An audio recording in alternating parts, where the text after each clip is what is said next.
오늘 읽으신 본문을 보시면 어떤 한 여인이 등장합니다. 그런데 여러분, 이 여인 뭔가 평범해 보이지 않는다는 거예요. 수상하다는 겁니다. 먼저는 성경 어디를 찾아봐도 이 여인에 대한 신상 정보가 하나도 기록되어 있지 않다는 점이 수상합니다. 아무리 이 당시 여성이라 할지라도 그래도 적어도 이름 석자 정도는 좀 불러주는 시대였는데 그 흔한 이름 석자도 밝히지 아니하고 심지어는 이 당시의 모든 기록물의 관례라고 여겨졌던 출신 지역마저도 지금 공개하고 있지 않다는 것입니다. 모든 신상 정보를 철저하게 베일에 가려놓은 채 성경에 등장하고 있다는 거예요. 그나마 한 가지 정보를 주긴 줬는데 이 여인이 앓고 있었던 질병의 병명입니다.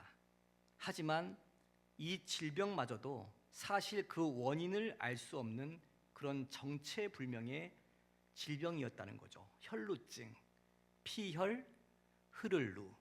그러니까 본인의 의지와는 전혀 상관없이 그렇게 피가 조금씩 아래로 흘러내리는 그런 아주 수상한 질병을 앓고 있었다는 거예요.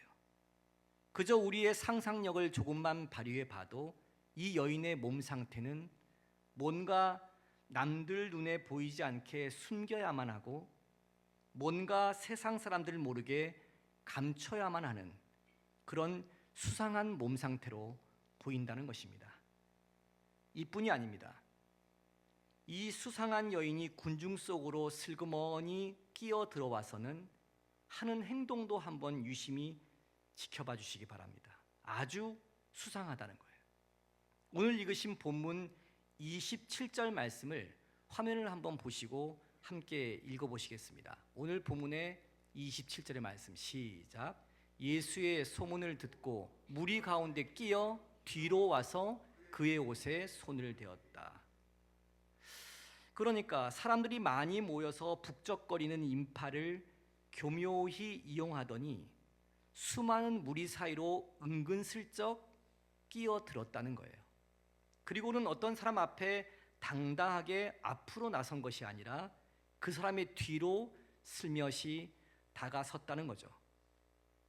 그래서 이제 뭘 좀 하려나 했더니 자신의 옷 속에 넣어두었던 손을 쓱 꺼내더니 지나가는 어떤 남성의 옷자락을 만지작 거렸다는 것입니다.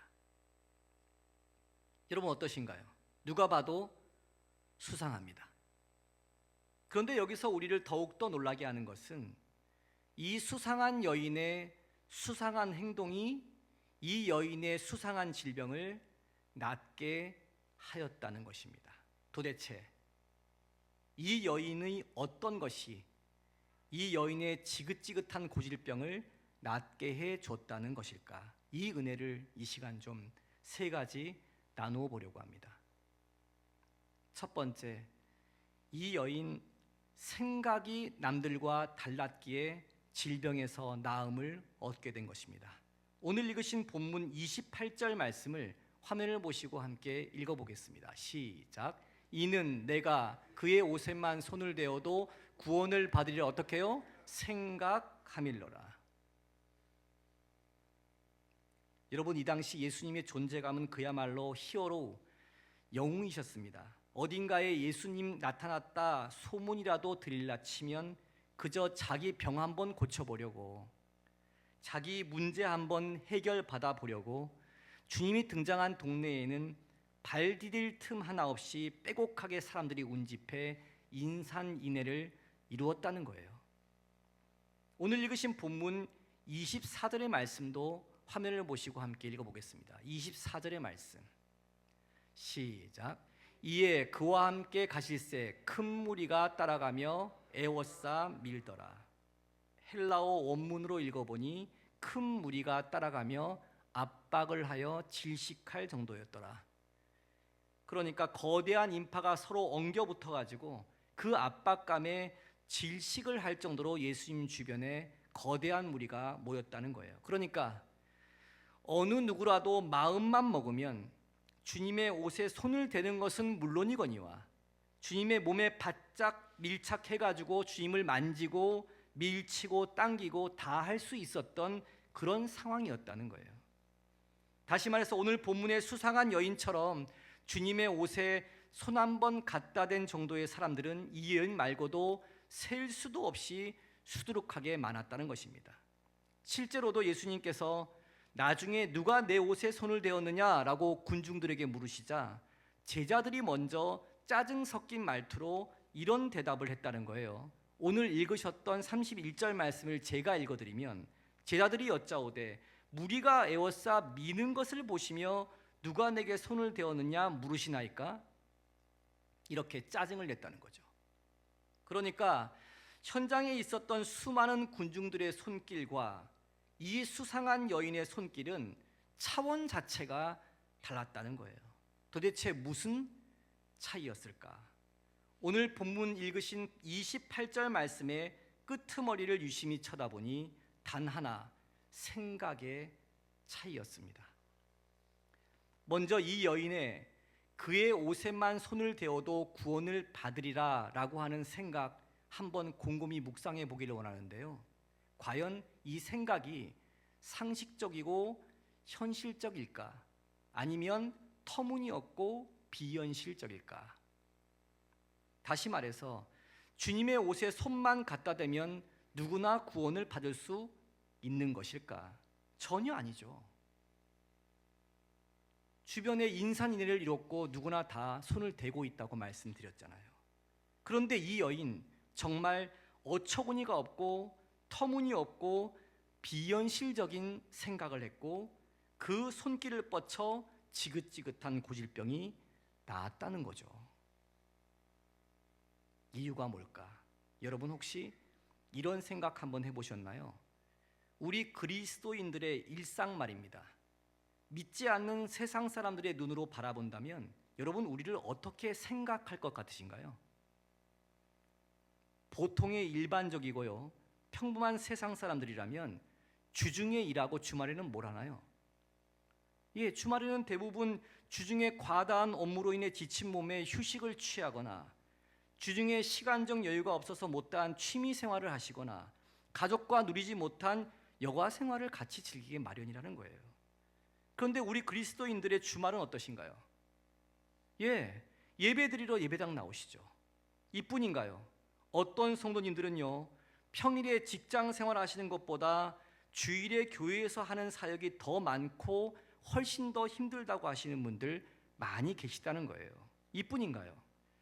신앙심 조금만 더 투철하다고 하시는 분들은요 주일에만 예배당 나오시는 것이 아니죠.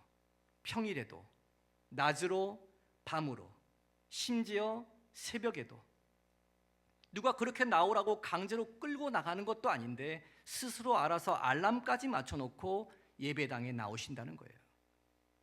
또 나와서는 어떻습니까? 누가 보면 벌 서는 것 마냥 두 손 들고 일어서서 찬양하고 울며 불며 시간 가는 줄도 모르고 기도하고 몸으로 봉사하는 것도 모자라서 있는 돈 다 갖다 바치고 여러분 이 모습이 안 믿는 세상 사람들이 볼 때 상식적이고 현실적으로 보일까? 아니면 터무니없게 비현실적으로 보일까요? 어느샌가요? 우리 기독교도 어느 정도는 상식적이어야 하는 종교로 변해가고는 있습니다만 여러분 우리가 믿는 하나님 우리의 상식 밖에 계신 분입니다. 우리의 현실 그 너머에 계신 분이라는 거예요. 우리의 상식, 우리의 현실 그것을 완전히 뛰어넘는 전지전능하시고 무소불위하시고 무소부재하신 저와 여러분을 그리고 온 세상을 창조하신 조물주의 영역에 계신 분이라는 것입니다. 우리는 늘 우리의 상식으로 맞지 않다며 하나님의 능력을 제한하고 우리는 늘 상식적이지 않다고 터무니없다고 현실적이지 않다고 말하나 여러분 우리가 믿는 하나님은 우리가 볼 때 불가능하다고 말하고 있는 그 일을 우리가 생각할 때 터무니없다고 말하는 그 일을 우리의 마음에 현실적이지 않다고 말하는 그 일을 가능케 하시는 분이심을 믿으시기를 주님의 이름으로 축원드립니다. 마가복음 9장 23절, 할 수 있거든? 이게 도대체 무슨 말이냐? 믿는 자에게는 능히 하지 못할 일이 없느니라. 하나님을 믿는 믿음의 사람이라면 생각을 하는 발상부터가 세상 사람들과 완전히 차원 자체가 달라야 한다는 것을 믿으시기를 축원드립니다. 두 번째, 그녀의 지긋지긋한 고질병이 나은 까닭은 이 여인 레브 쇼메아라고 합니다. 듣는 마음이 생겼기에 질병에서 나았습니다. 오늘 읽으신 본문 26절 말씀 펼쳐보시면 이 여인의 12년간의 병치료 과정이 낱낱이 기록되어 있는데요. 그런데 이 여인의 병치료 기록이 좀 이상하다는 거예요. 치료를 하기 위해 의사를 만났는데 그 의사에게 도움을 받았다고 적혀 있지 않고요, 많은 괴로움을 받았다라고 쓰여 있다는 거예요. 또한 치료를 위해 가진 것을 다 사용했다고 적혀 있지 않고 가진 것을 다 허비했다고 기록되어 있다는 거예요. 또한 치료 행위를 12년간이나 지속해 왔으면 진전이 있어야 하는데 효험은커녕 그 병세만 더 위중해졌다라고 기록되어 있다는 거죠. 고대 문헌을 찾아보니 이 여인의 당시 나이는 대략 20대 중반이었던 것으로 밝혀졌습니다. 그러니까 이 여인 10대 초반의 초등학생 시절부터 이 병 한번 고쳐보려고 나름대로 용하다는 의사, 잘 맞춘다는 주술사, 이 사람 저 사람 만나면서 이게 좋다더라 저게 좋다더라 세상 사람들과 그 말 따위에 휘둘리며 무슨 검사를 그렇게 해댔는지 괴로움만 당했고, 검사비라며 내민 과도한 청구서에 있는 돈 다 날렸고, 돌팔이 의사들에게 시간 낭비하며 병만 더 키웠다라는 거예요. 여러분, 이 여인이 앓고 있었던 혈루증이라는 질병 점점 악화가 되기 시작하면 어떻게 되는지를 혹시 아시는가요? 그 아래로 유출되기 시작했던 피들이 서로 엉겨붙고 서로 굳어져 버리고 말아 등과 허리가 조금씩 구부러지는 외형적 변형이 일어난다고 합니다.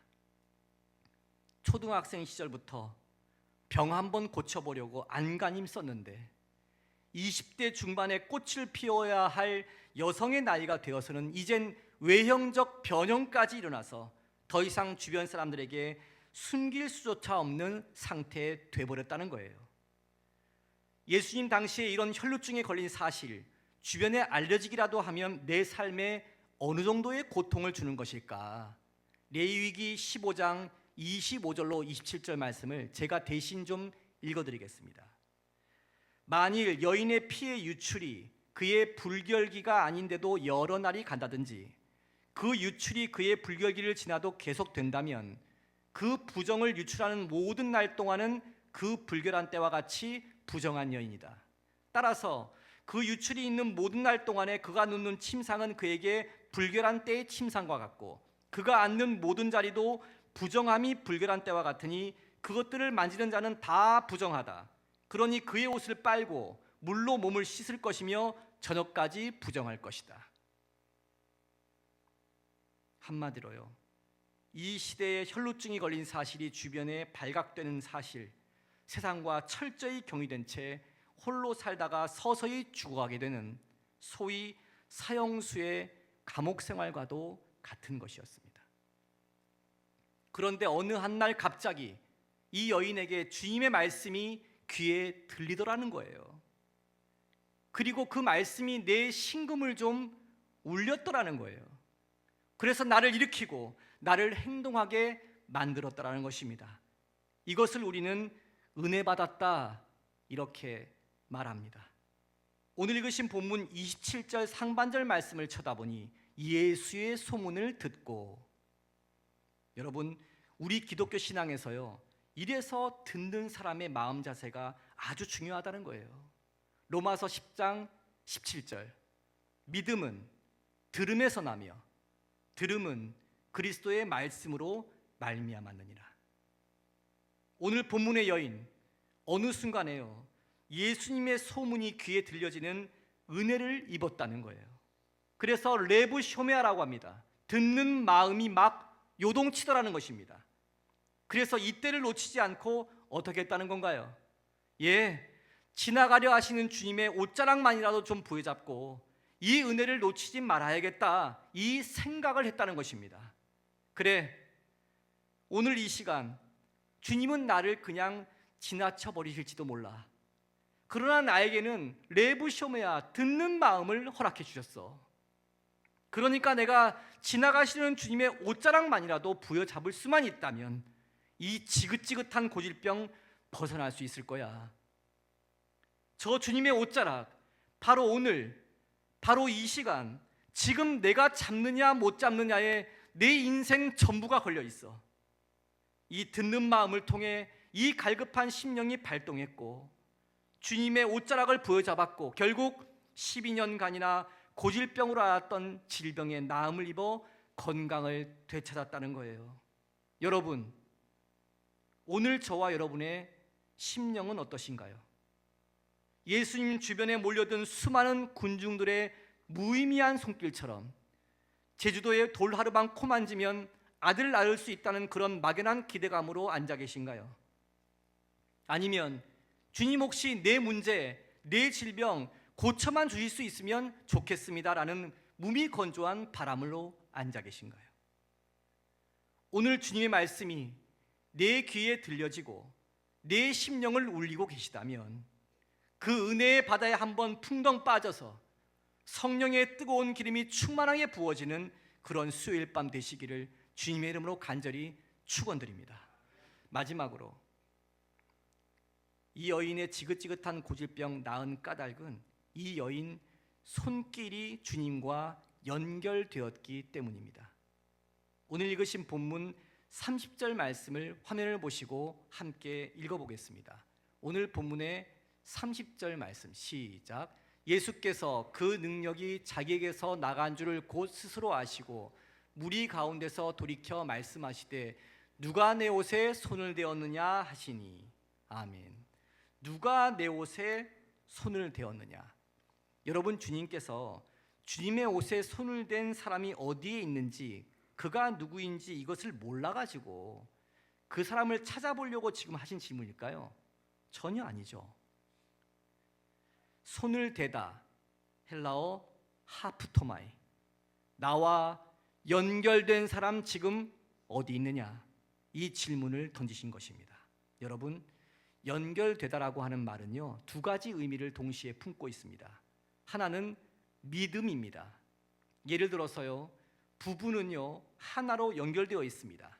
왜냐하면 부부는 믿음을 전제로 맺어진 약속의 관계이기 때문입니다. 연결의 또 다른 의미는요, 공유라는 의미가 있습니다. 하나로 연결되었으니 당연히 여기서 저기로 무엇이든지 흘러 들어갈 수 있는 공유의 상태가 되었음을 의미한다는 거예요. 세상 사람들에게 의존하고 세상 사람들 말 따위에 휩쓸렸던 나의 인생, 가진 것 다 잃고 이제 남은 건 주님 한 분밖에 없다는 그 믿음으로 주님 옷자락 부여잡았더니 주님께서 나와 연결돼 주셨고 그 연결된 통로를 통해 주님의 능력을 공유하여 나의 문제 해결받았다는 것입니다. 이제 다 끝났습니다. 우여곡절은 있었으나 이 여인 결국 고질병에서 완치되었고 이제 주님은 가시던 길 그냥 가시면 이야기 끝나버리는 거죠. 그런데 주님께서 가시던 발걸음을 멈추셨습니다. 심지어는 몸까지 뒤로 돌이켜서 나와 연결된 사람 누구냐? 내 앞으로 지금 당장 나오라, 이런 명령을 하셨다는 거예요. 웬만하면 감춰주시고 되도록이면 숨겨주셔야만 할 것 같은 혈루증 걸린 여인에게 왜 이런 당황스러운 명령을 하셨던 것일까? 여러분, 하버드 대학교 의대를 나오신 목사님의 저서 의사 예수라는 책이 있습니다. 이 책에서 소개하는 임상 실험 가운데 한 가지 에피소드를 통해 오늘 주님이 이 여인에게 내리신 명령에 대한 해답을 대신 드리고자 합니다. 미국에서요, 한 병원에서 8세 아이의 심장을 12세 아이에게 이식하는 심장 수술이 진행되었다고 합니다. 그런데 이 수술은 한쪽 아이의 심장을 다른 쪽 아이에게 이식하는 수술이었기에 결국 한쪽은 죽고 한쪽은 살게 되는 그런 수술이었다고 하는군요. 이 수술로 인하여 결국 8세 아이가 죽었고 12세 아이는 살게 되었습니다. 수술팀으로서 기뻐할 일만은 아니었지만 그래도 한 생명은 살렸으니 나름대로는 만족한 결과였다고 합니다. 그런데 이 수술이 끝난 후에 복도 한 구석에 죽은 8세의 어머니, 결국 그 수술실을 쉽게 떠날 수 없어 하염없는 눈물을 흘리고 있었더라는 거예요. 그렇게 세월은 흘러갔고 이 이야기는 모든 사람의 기억에서 잊혀지고 말았습니다. 그러던 어느 날 TV에서 심장병 어린이 돕기 캠페인 생방송이 있었다고 하는군요. 이 생방송에 그 당시 그 심장 수술로 새 생명을 얻은 아이와 어머니 그리고 수술팀이 함께 참석을 했더랍니다. 그런데 이 아이가 생방송 도중에 한 방청객을 향하여 계속 뚫어지게 응시를 하더라는 거예요. 그리고 그 방청객 어떤 아주머니를 향하여 뜬금없이 엄마! 엄마! 이러더라는 거예요. 영문도 모르던 주변 사람들은 깜짝 놀랐고 너무 순식간에 벌어진 일이라 생방송 관계자들도 어쩔 줄을 몰라 했다는 겁니다. 그리고 잠시 후 이 아이가 그 아주머니를 바라보며 얼마나 서럽게 울던지 마치 누군가가 엄마와 자식을 억지로 갈라놓기라도 한 것처럼 서럽게 울더라는 거예요. 그때 예전 수술팀의 한 의사가 방청객 아주머니의 얼굴을 유심히 바라보고는 깜짝 놀라게 되는 거죠. 오래전 이 아이에게 심장 이식 수술을 시켜준 그 8세 아이의 엄마가 방청석에 앉아있더라는 거예요. 자식은 죽었으나 그 심장에 아로 새겨진 엄마에게 받은 은혜와 사랑, 세월이 지나도 그 심장에서 기억하고 있더라는 것입니다. 훗날 의학계에서는 이 기억세포를 뉴런이라고 발표하였고 뇌 말고도 심장에도 기억세포가 존재하며 뇌에 비해 그 크기는 턱없이 부족하지만 그 강도는 뇌의 50배라는 발표를 하게 된다는 이야기였습니다. 여러분, 일상생활 아무리 바쁘셔도요, 예배당에 좀 나오시기 바랍니다. 그리고 자신이 기도했었던 그 자리에 다시 한번 앉아보시길 소망하는 거예요. 다 지나간 사건이라도 그 기도 시간에 나의 갈급한 심령 위에 응답을 주셨던 하나님의 은혜 다시금 새록새록 기억나실 것입니다. 특별히 그 은혜가 나의 노력이 아닌 하나님께서 일방적으로 부어주신 만극하신 사랑의 기억이라면, 그 은혜가 그 당시 나에게 절박했었던 그 갈급한 사연에 대한 응답의 기억이라면, 그것이 나의 머리에 새겨진 기억이 아니라 나의 이 심장에 깊이 아로 새겨진 기억이라면, 은혜 받고 오늘까지는 모른 채 하며 외면하며 살아왔다 하실지라도 주님께서 나와 연결된 사람 지금 도대체 어디 있느냐, 오늘 물으시는 주님 앞으로 나오시기를 축원드리는 거예요. 오늘의 본문의 여인, 전설 속의 여인 베로니카가 아니었겠나 추측은 합니다만, 이름도 모르고 출신지도 모르는 철저히 베일에 가린 수상한 여인이었습니다.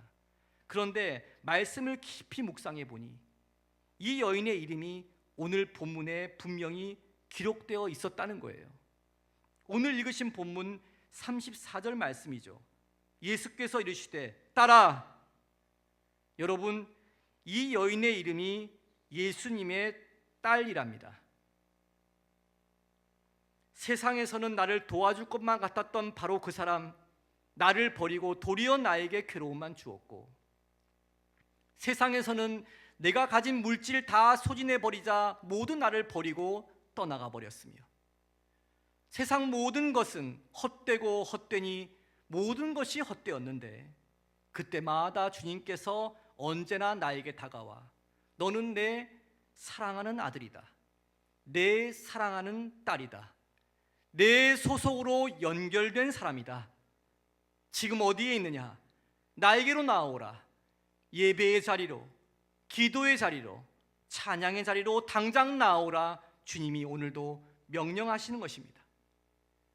오늘 이루어지는 이 수요 예배, 44년간이나 이 자리를 지켜온 은혜의 자리입니다. 오늘 이 여인처럼 세상 사람들과는 좀 다른 생각을 하시고 오직 주의 말씀을 듣는 마음이 열리셔서 내 사랑하는 아들이요 내 사랑하는 딸이라고 부르시는 은혜를 받아 세상 끝날까지 주님과 동행하는 저와 여러분 되시기를 주님의 이름으로 간절히 축원드립니다. 기도하겠습니다. 사랑과 은혜가 풍성하신 하나님 아버지, 우리가 무엇이 간데 이처럼 사랑하셔서 우리에게 말씀 주시고 우리의 찬양을 받으시며 우리의 기도 소리를 들으시기 위해 이 시간 임재하시니 참으로 감사합니다. 한 이 시간 또 옛 기억을 더듬어 하나님 주셨던 그 은혜를 생각해 봅니다.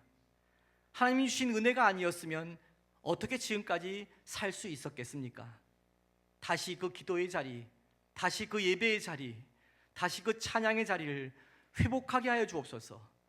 하나됨을 이룩하며 주님과 공유되고 연결되어 하나님 포도나무와 가지처럼 주님이 주시는 높으신 지극하고 망극하신 은혜를 받아 삶을 영위하게 하시며 특별히 내 병에서 놓여 건강할지어다 명령을 받아 이 시간 마음의 병, 육신의 병으로 고생하고 계신 성도님들에게 치유의 광선을 발하시사 놀라운 주님의 능력에 연결을 시켜주시고 회복을 시켜 주옵소서. 주연교회 수예배 자리에 나와 기도하고 말씀 듣고 찬양하고 직접 이 예배당에 나오지 못하여 온라인으로 드린다 할지라도 아버지 예배드리는 그 심령 가운데 듣는 마음을 허락하사 마음의 심령을 감찰하신 주님께서 그 중심을 보시고 아버지여 문제를 해결하여 주옵소서. 주님만이 하십니다. 은혜 나려 주옵소서. 모든 것 믿고 의지하며 예수님 이름으로 기도드립니다. 아멘.